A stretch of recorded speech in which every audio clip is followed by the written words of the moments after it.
Hello বন্ধুরা, মৈনাক চলে এলাম নতুন একটা ভিডিওতে। আজকে এই ভিডিওতে আমরা মেগাস্টার শাকিব খানের বরবাদ সিনেমার ওটিটি আপডেট নিয়ে কথা বলবো। হ্যাঁ, এর আগেও বরবাদের ওটিটি নিয়ে বেশ কিছু কথা বলেছি, তবে কোন প্ল্যাটফর্ম এগুলো নিয়ে কিন্তু আমরা আজ কথা বলিনি। তবে আজকের এই ভিডিওতে আমরা বরবাদের ওটিটি প্ল্যাটফর্ম নিয়ে কথা বলবো। তো পৌশালিদির একটা ভিডিও দেখলাম, পৌশালিদি বেশ কিছু কথা বলেছে ওটিটি আপডেট নিয়ে। এবার এখানে আমার কি মতামত, আমি কিছু আপডেট বা আমি কি জানাতে চাই সেটাও প্রোডাকশন হাউসের কাছে অনুরোধ করব, এবং আমার কি মতামত সেটা সাথে কি তোমরা একমত হচ্ছ সেটাও কমেন্ট করে জানাতে পারো। হ্যাঁ, অতি অবশ্যই কিন্তু কমেন্ট করো যে আমি যে কথাগুলো বলছি সেগুলোর সাথে এগ্রি হলেও লেখো যে হ্যাঁ ভাই তুমি ঠিক বলেছো। এবার আমি যদি কোনো ভুল বা আমার কথা যদি তোমাদের মনে হয় যে না আমি ভুল বলছি, সেটাও কমেন্ট করে লিখে তোমরা বলবে যে এই কথাগুলো ভুল লেগেছে। তো অবশ্যই প্রথম থেকে শেষ পর্যন্ত আগে ভিডিওটা দেখো।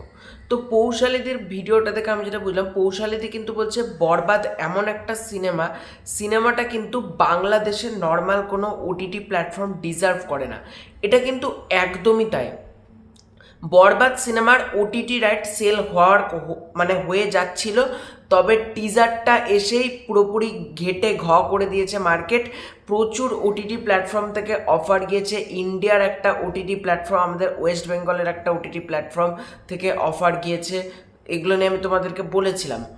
তবে পৌশালিত যেটা বলছে যে সেটার সাথে আমিও এগ্রি, কারণ আমি তো বরবাদ এখনও দেখিনি, কিন্তু বরবাদের টিজার বলো, গান বলো, বরবাদের রিভিউ দেখে বোঝা যাচ্ছে কিন্তু বরবাদের মেকিং প্রচণ্ড ভালো হয়েছে। এবং বরবাদের মেকিং যেহেতু ভালো হয়েছে, এবং বরবাদ এমন একটা সিনেমা, একদমই তাই, এটা কিন্তু বাংলাদেশের নর্মাল কোনো ওটিটি প্ল্যাটফর্মে আসা আমার মতে অন্ততপক্ষে ঠিক না।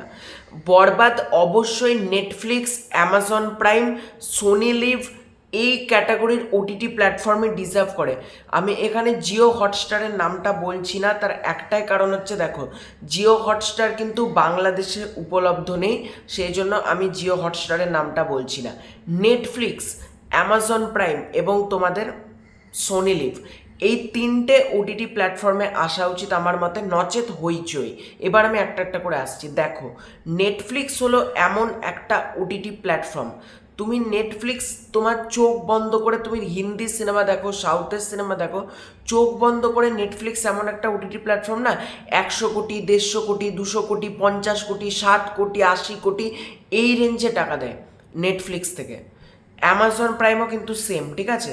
এবার নেটফ্লিক্স কি, এই সিনেমাটার বাজেট কত? বরবাদের বাজেট কিন্তু 16 কোটি।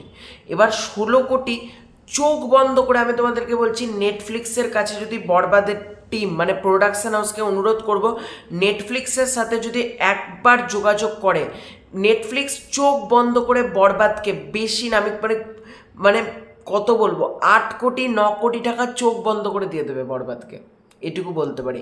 নেটফ্লিক্সের কাছে 8 কোটি 9 কোটি কোনো ব্যাপার না, 8 কোটি 9 কোটি 10 কোটি। অ্যামাজন প্রাইমও কিন্তু তাই। আর হইচইয়ের নামটা কেন নিলাম, হইচই যেহেতু বাংলার ওটিটি, দুই বাংলা মিলিয়ে যত ওটিটি প্ল্যাটফর্ম আছে, হইচই কিন্তু নাম্বার 1 ওটিটি প্ল্যাটফর্ম, ঠিক আছে। যদি বিক্রি করতেই হয় আমার মতে হইচইতে, বাংলাতে যদি বিক্রি করতে হয় অবশ্যই কিন্তু মেকার্সদেরকে হইচইতে যাওয়া উচিত। হইচই ছাড়া বিকল্প অন্য কোনো ওটিটি প্ল্যাটফর্ম আমার মতে চোখে পড়ছে না, কারণ হইচইতে গেলে কিন্তু দুই বাংলার মধ্যেই কিন্তু বরবাদ দেখার প্রতি একটা ক্রেজ তৈরি হয়ে যাবে। ঠিক যেরকম তুফানের ক্ষেত্রে হয়েছিল, নাকাবের ক্ষেত্রে হয়েছিল, হইচইতে কিন্তু বেশ জনপ্রিয়তা পেয়েছিল। তাই আমার মতে হইচইতে আসুক, না তো ইন্টারন্যাশনাল যদি টার্গেট করতে হয় নেটফ্লিক্স, অ্যামাজন প্রাইম বা সোনি লিভ, এই তিনটে ওটিটি প্ল্যাটফর্মে আমার মতে এলে ভালো হয়। তো তোমাদের এটা নিয়ে কি মতামত কমেন্ট করে জানাও। খুব শীঘ্রই আছে নতুন কোনো ভিডিও, ততক্ষণের জন্য বাই বাই।